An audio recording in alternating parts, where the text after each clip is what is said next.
The Steelers find themselves in a spot where one issue keeps coming up again and again, and that is the run defense.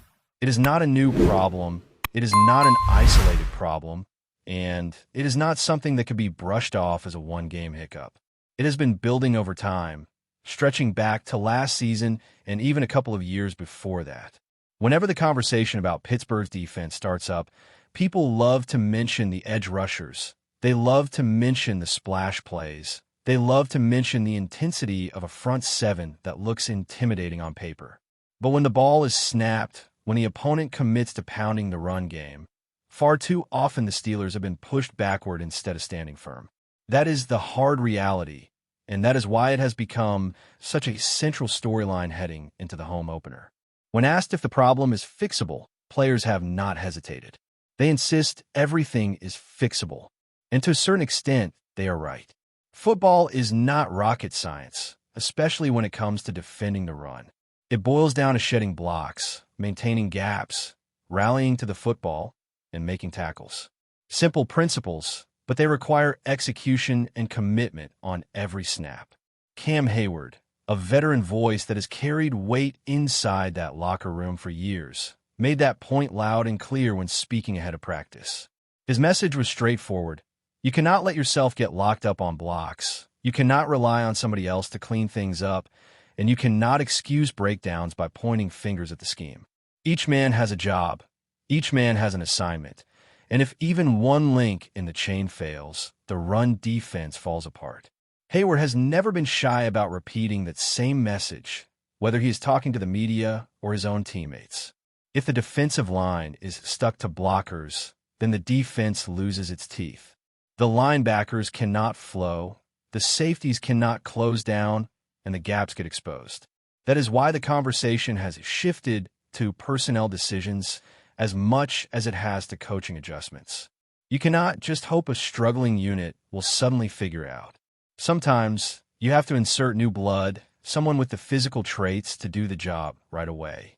And that is where the talk about young lineman DeMarvin Leal and, more recently, rookie Keanu Benton or even Isaiah Loudermilk getting more snaps becomes relevant.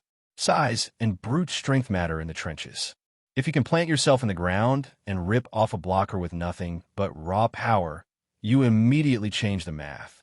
You turn one potential hole into a dead end. But even if the guys up front improve, the reality is that teams still find ways to create creases. Holes are going to appear. The question is whether they get closed quickly or whether they turn into gains of 5, 10, or more yards. That is where the concept of run blitzing comes in. You cannot just sit back and play a passive read-and-react style while an offense dictates the tempo. You have to meet the runner in the backfield, force chaos, and blow up plays before they start. Defenders on this roster have quietly admitted that what frustrated them in New Jersey was not just losing battles at the line, it was feeling like the overall approach lacked aggression. They wanted to attack, and they did not feel like they had the green light to do so. That cannot continue. If you're the Steelers, you have to send a message that you will not wait around while the opponent grinds away. The timing of this issue is interesting because of the opponent coming up. Seattle is not exactly a powerhouse on the ground right now. In their opening game, they managed only 234 total yards of offense, with a rushing attack that averaged just over 3 yards per carry. Kenneth Walker and Zach Charbonnet are young backs with upside, but they are not yet scaring defenses. Walker had only 20 yards on 10 carries. Charbonnet had 47 yards on 12, and nothing about that screams dominance. That does not mean the Steelers can relax. It does, however, open the door for them to show progress. Sometimes improvement is about taking advantage of the matchups in front of you. You cannot change the schedule. You play the team that lines up across from you. If that team struggles to run the ball, then your defense should use that opportunity to gain confidence and set a standard. And that is what Pittsburgh desperately needs, a standard. For too long now, the run defense has been inconsistent. There are flashes where it looks solid, only to be undone by long stretches where it feels soft and vulnerable. Opponents know this.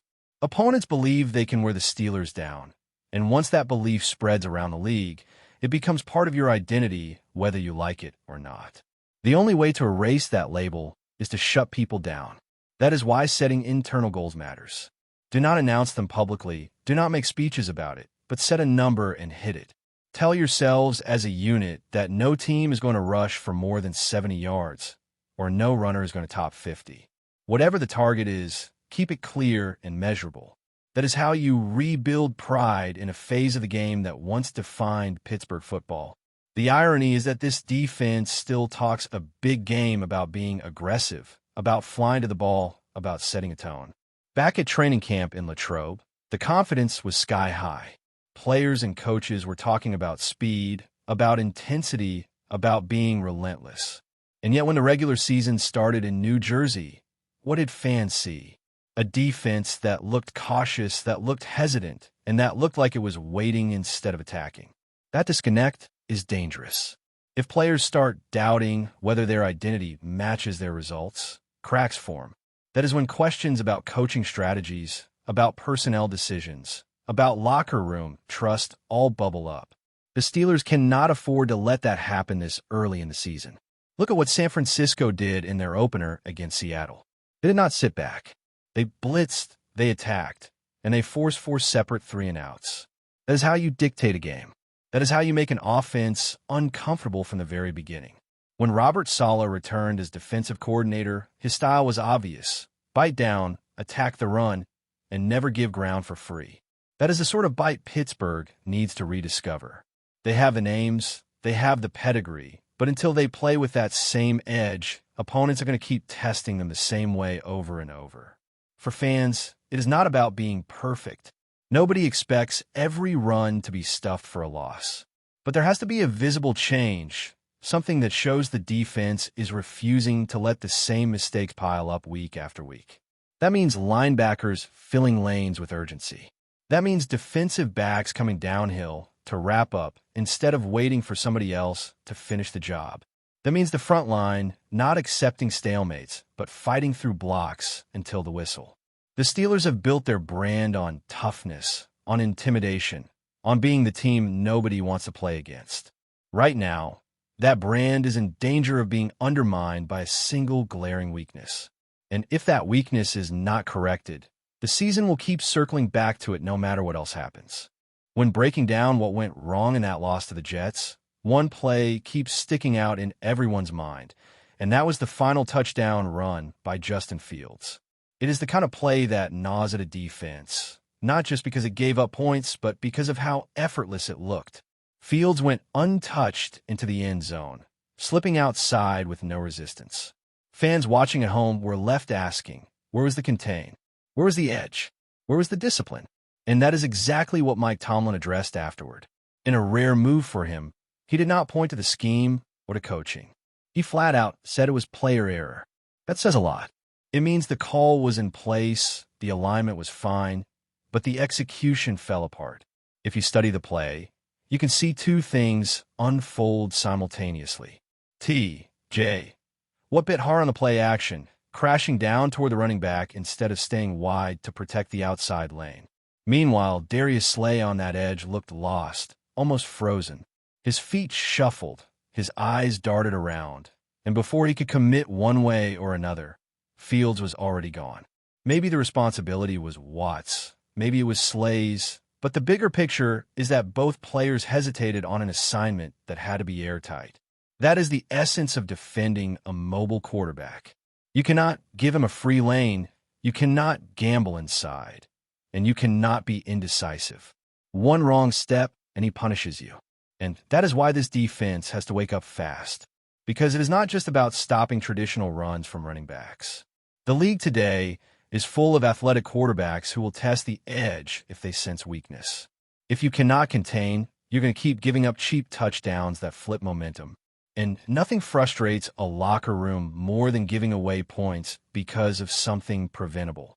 On the flip side of that frustration, there were a few positives that did not get enough recognition.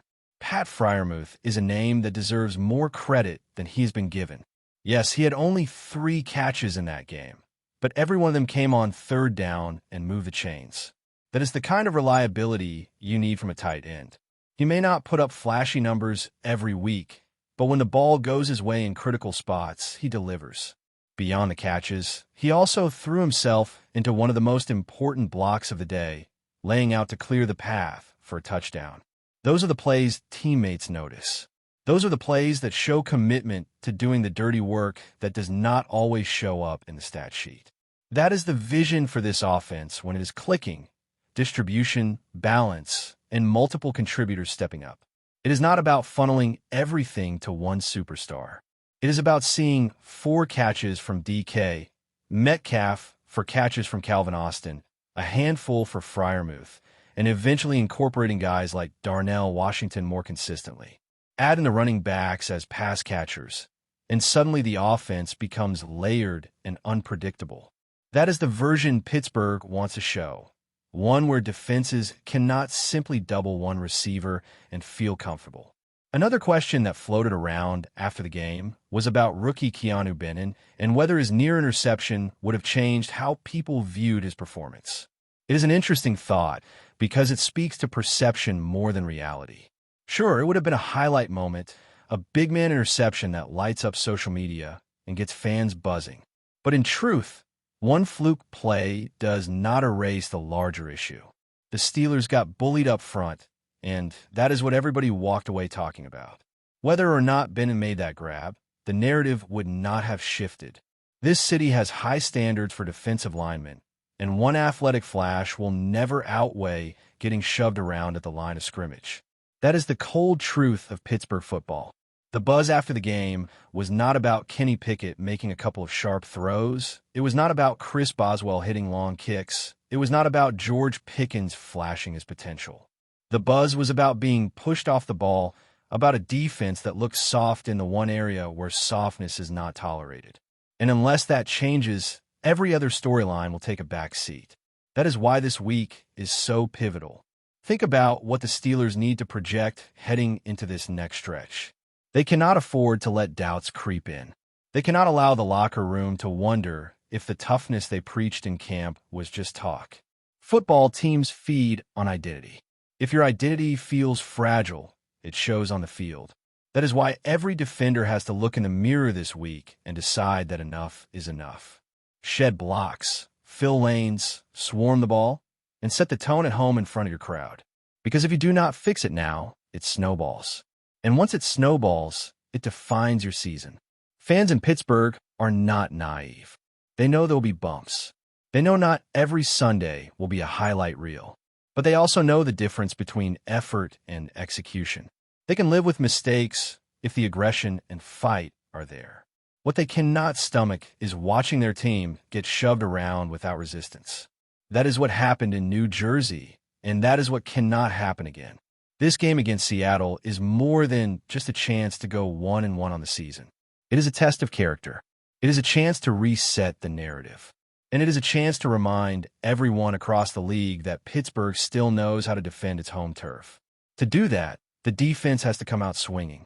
There's no waiting, no easing into it, no letting the opponent dictate.